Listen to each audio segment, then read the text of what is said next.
बहन जी की मूर्ति जो लगी थी लखनऊ के अंदर, देखिए हथौड़ों से तोड़ते हुए समाजवादी पार्टी के ये लठैत आपको दिखेंगे, माथे पर लाल टोपी होगी यानी गुंडों वाली पहचान होगी। अब सोचिएगा कि सत्ता आते ही शपथ ग्रहण से पहले इनके अंदर इतना उन्माद भर जाता है कि बहन मावती की तस्वीर, बहन मावती की जो मूर्ति थी उसको हथौड़ा मार करके लखनऊ में तोड़ा जाता है और ये बात करते हैं कि ये बहन जी का सम्मान करते हैं। तो फिर से एक नैरेटिव बनाया जाता है कि बहन जी का ये सम्मान करते हैं ताकि दलित वोट बैंकों को अपने पाले में ले जाए और जब चुनाव का समय आता है, वोट देने का समय आता है, तो सिर्फ और सिर्फ अखिलेश यादव की चर्चा होगी। नमस्कार दोस्तों, एक बार फिर से आपका बहुत बहुत स्वागत है। एक चेहरे के पीछे कई चेहरे लगा लेते हैं लोग। कल तक जो बहुजन समाज पार्टी को पानी पी पी करके कोसते थे, उसकी राजनीति की कमियां निकालते थे, अचानक से बीएसपी सुप्रीमो बहन मावती हो या फिर बसपा के राजनीति उसकी प्रशंसा करना शुरू कर दिए। अचानक से बसपा अच्छी लगने लगी है। इसका मतलब कहीं ना कहीं दाल में कुछ तो काला है, या फिर ये कहिए कि पूरी की पूरी दाल ही काली है। तो चलिए उन काले मुखौटे वालों को, नकली मुखौटे वालों को, जो चेहरे के पीछे चेहरा छुपाते हैं, इन मानसिक गुलामों की कुछ सच्चाई आपको दिखाएंगे, जिससे कहीं ना कहीं आप भी सतर्क हो जाएंगे कि संभल के रहो, ये वो भेड़िए है मौका मिलते ही हमला करेंगे। यानी कि आपकी राजनीतिक जो भागीदारी है उसको शून्य करना, उसको गुलाम बनाना दूसरे दलों में ले जाकर के, असली मकसद तो चेहरे के पीछे इनका यही है। तो चलिए खबरों को विस्तार से शुरू करते हैं और आपको बताते हैं उन तमाम चेहरों से बचने का उपाय। दो तस्वीरें आपके स्क्रीन पर आ रही होंगी, ध्यान से देखिएगा। पहले में खुद को पत्रकार कहते हैं, लेकिन चेहरे के पीछे चेहरा एक राजनीतिक दल की गुलामी का पहन रखे हैं। इनका नाम है अनिल यादव। आपने भी लगातार देखा होगा सोशल मीडिया पर, ये लगातार अखिलेश यादव के समर्थन में ये बैटिंग करते हुए नजर आते हैं। दूसरी तस्वीर में देखिएगा, ये है क्रांति कुमार। इनको आप देखेंगे तो समाजवादी पार्टी हो या फिर बिहार की आरजेडी यानी तेजस्वी यादव की पार्टी को लगातार ये लोग समर्थन में लिखते रहते हैं। अब इन दोनों चेहरों की जरा सच्चाई को दिखाते हैं कि खुद को तो कहते हैं कि हम भी अम्बेडकरवादी हैं, बहन जी की भी कभी कभी चर्चा कर देते हैं, लेकिन दिल में इनके क्या वाकई में अम्बेडकरवाद और बहन मावती को लेकर के सम्मान है, सबसे बड़ा सवाल उठता है।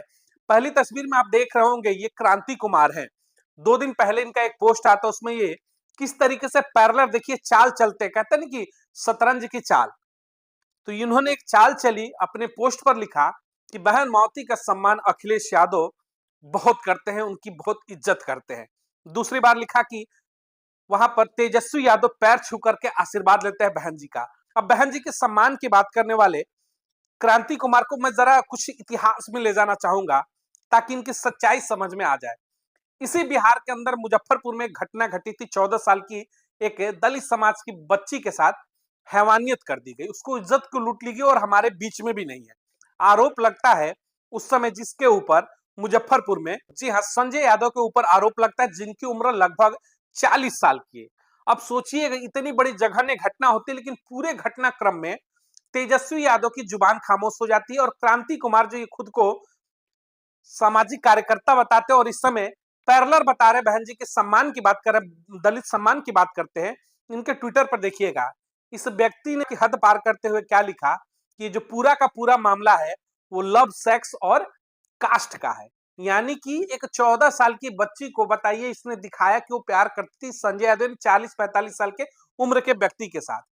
ये इस निचले पायदान पर सोच के ये व्यक्ति है, और आज जब वोटों का ध्रुवीकरण करना है तो बहन जी को कहते कि ये लोग सम्मान करते हैं। ये पहली तस्वीर थी। इस क्रांति कुमार के दिमाग की उपज को देखिएगा कितने निचले स्तर का है। दूसरी तस्वीर में आप देखेंगे, ये आनंद मोहन है। जी हाँ, जी कृष्णैया जो आईएएस थे, दलित समाज से आने वाले, बिहार के अंदर उनकी जिस तरीके से हत्या कर दी जाती, जिस तरीके से उनकी जान ले ली जाती है, उसमें आपराधिक छवि के रूप में उभर करके जो व्यक्ति सामने आता है वो आनंद मोहन होते हैं। तस्वीरों में देखिएगा, उस आनंद मोहन को जेल से बाहर निकाले कि जेल मैनुअल ही बदल दिया जाता है। वो जेल से बाहर आते हैं और उनके बेटे चेतन आनंद को आरजेडी के द्वारा ही टिकट देकर के उनको विधायक बना दिया जाता है। उनकी पत्नी को सांसद का टिकट देकर के चुनाव लड़ाया जाता है। यानी कि जिस दलित समाज के आने वाले आईएएस अधिकारी की हत्या कर दी जाती है बिहार के अंदर, उसके आरोपी आनंद मोहन और उसके पूरे परिवार को राजनीतिक सफर तय कराते हैं आरजेडी, यानी कि लालू प्रसाद यादव और तेजस्वी यादव। और फिर ये व्यक्ति गुणगान करता है कि बहन जी का वो सम्मान करते हैं। ये दिखावे का जो सम्मान है बंद करना होगा, क्योंकि इनको भी पता है कि पिछले 4 महीने में जिस तरीके से बसपा ने 2 बड़े प्रदर्शन करिए देश भर में, भारत बंद का आयोजन बुला दिया, उसके बाद से राजनीतिक हैसियत पता चल गई है।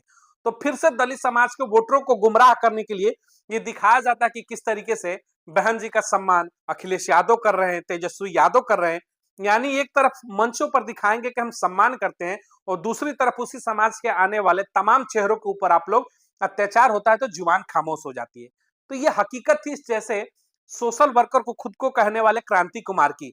यहाँ पर दलितों के ऊपर अत्याचार होता है, अत्याचार करने वाला लठ और लठैती वाले समाज का होता है, वहां इसकी जुबान खामोश हो जाती है। अब दूसरी तस्वीर में आप देखिएगा अनिल यादव, ये भी कहते हैं, लगातार बहुजन समाज पार्टी के ऊपर कभी कभी इनकी खबरें आ जाती हैं, दिन रात अखिलेश यादव को लेकर के बैटिंग करते हैं।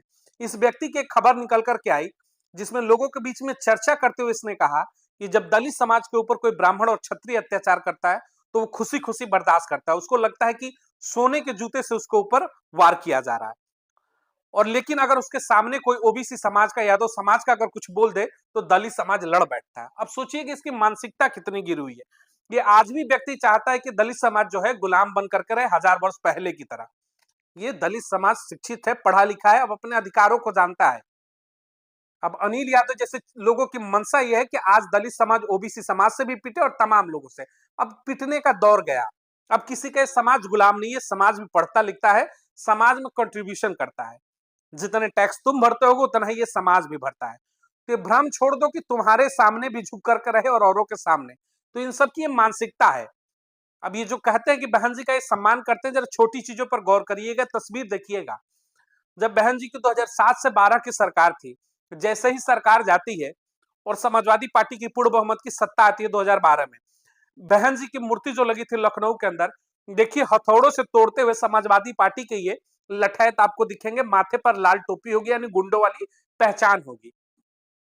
अब सोचिएगा कि सत्ता आते ही शपथ ग्रहण से पहले इनके अंदर इतना उन्माद भर जाता है कि बहन मावती की तस्वीर, बहन मावती की जो मूर्ति थी उसको हथौड़ा मार करके लखनऊ में तोड़ा जाता है।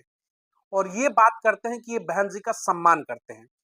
तो फिर से एक नैरेटिव बनाया जाता है कि बहन जी का ये सम्मान करते हैं, ताकि दलित वोट बैंकों को अपने पाले में ले जाए। और जब चुनाव का समय आता है, वोट देने का समय आता है, तो सिर्फ और सिर्फ अखिलेश यादव की चर्चा होगी, तेजस्वी की चर्चा होगी, कांग्रेस की चर्चा होगी, भाजपा की चर्चा होगी, लेकिन बहन जी की चर्चा नहीं होगी। तो जिन लोगों को लगता है कि अखिलेश यादव बहुत सम्मान करते हैं, उनसे पूछना चाहिए कि आपके कार्यकर्ता मूर्तियों पर हथौड़े चला देते हैं बहन जी का, आप पार्कों को अयासी का अड्डा कर देते हैं और तमाम महापुरुषों के नाम को बदल देते हैं जिलों के, तो किस तरीके का सम्मान है। तो ये जो दो चेहरे आज आपके बीच में आए, ये दोनों फिर से कहीं ना कहीं आज समाज के बीच में उतर करके एक नैरेटिव बनाने पर लगे हुए हैं कि बसपा और बहन जी का सम्मान तो इस समय सबसे ज्यादा आरजेडी और समाजवादी पार्टी करती है। लेकिन जब दोनों का चरित्र देखेंगे तो दलित उत्पीड़न के मामले पर इनकी जुबान जो है एकदम सिल जाती है, ये खामोश हो जाते, गूंगे बहरे हो जाते हैं।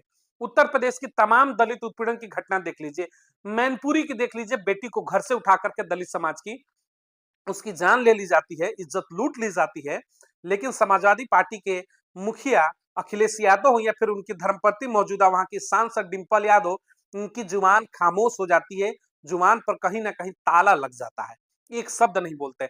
वहीं बिहार की घटना में भी, मुजफ्फरनगर की घटना हो या फिर तमाम बड़े घटना, तेजस्वी यादव चू तक नहीं कसते हैं, क्योंकि अपराध करने वाला उनकी जाति और समाज का होता है। तो ये लोग फिर अब नैरेटिव गढ़ेंगे कि बहन जी का सम्मान करते हैं, तो ऐसे मुखौटों से बचिएगा। खबर दिखाने का मकसद यही होता है कि ये लोग फिर से नैरेटिव बना रहे हैं, क्योंकि उनको पता है कि बसपा धीरे धीरे अब ग्राफ ऊपर हो रहा है। जिस बसपा के ऊपर ये अभी तक पानी पी पी करके आरोप लगा रहे थे, पिछले 4 महीने में बसपा ने 2 बड़े प्रदर्शन करके देश भर में भारत बंद बुला करके ये दिखा दिया कि बसपा की मौजूदा स्थिति अभी भी वही है जो पहले थी, यानी कि मजबूत थी, मजबूत है और मजबूत ही बसपा रहेगी। अब इसीलिए फिर से बसपा के वोटरों को तितर बितर करने के लिए दिखाया जा रहा है कि हम सब एक हैं। बिल्कुल एक नहीं है। अगर आप एक होते तो दलित समाज के महापुरुषों के नाम पर बने हुए जिलों का नाम आप नहीं बदलते, दलित महापुरुषों का अपमान आप कतई नहीं करते, बहन जी के बने हुए मूर्तियों पर आपके हथौड़े नहीं चलते। अगर आप एक होते तो बिहार में दलित उत्पीड़न की घटनाओं पर भी आपकी जुबान खुलती, आप उस पर 2 शब्द जरूर बोलते। तो ये क्रांति कुमार हो या फिर आपके बीच में मौजूदा दौर में पत्रकारिता का चेहरा बताने वाले तमाम जो चेहरे हैं, ये वो शख्सियत है जो सिर्फ और सिर्फ अपने आकाओं की गुलामी करने के लिए, उनके वोट बैंक की झोली को भरने के लिए हमारे और आपके बीच में सोशल वर्कर बनने का एक तमाशा करते हैं। तो ऐसे तमाशबीन से, ऐसे झूठे चेहरों से बचकर के बहुजन समाज को रहना होगा, खासतौर से क्योंकि नैरेटिव का दौर फिर से शुरू हो चुका है। बसपा वोट एक जगह केंद्रित हो रहे हैं, फिर से बसपा के पाले में जा रहे हैं। तो उसे तोड़ने और विखंडित करने के लिए तमाम जो चेहरे हैं, मुखौटा लगा करके सोशल वर्कर का पार्टियों की गुलामी करने हमारे और आपके बीच में आ चुके हैं। तो ऐसे से बच करके रहिए, बसपा के हाथों को मजबूत करिए। यकीन मानिएगा, सत्ता का परिवर्तन होगा 2027। लंबी लड़ाई बाकी है।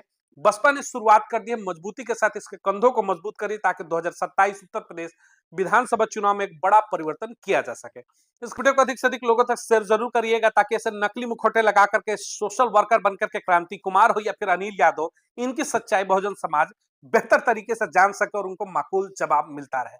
मिलेंगे अगली तमाम बड़ी खबरों को लेकर के। चैनल को अधिक से अधिक लाइक और सब्सक्राइब करिएगा। चैनल का कारवा आगे बढ़ेगा तो ऐसे मुखौटों की सच्चाई हम और आप मिलकर के सामने लाते रहेंगे। बहुत बहुत धन्यवाद।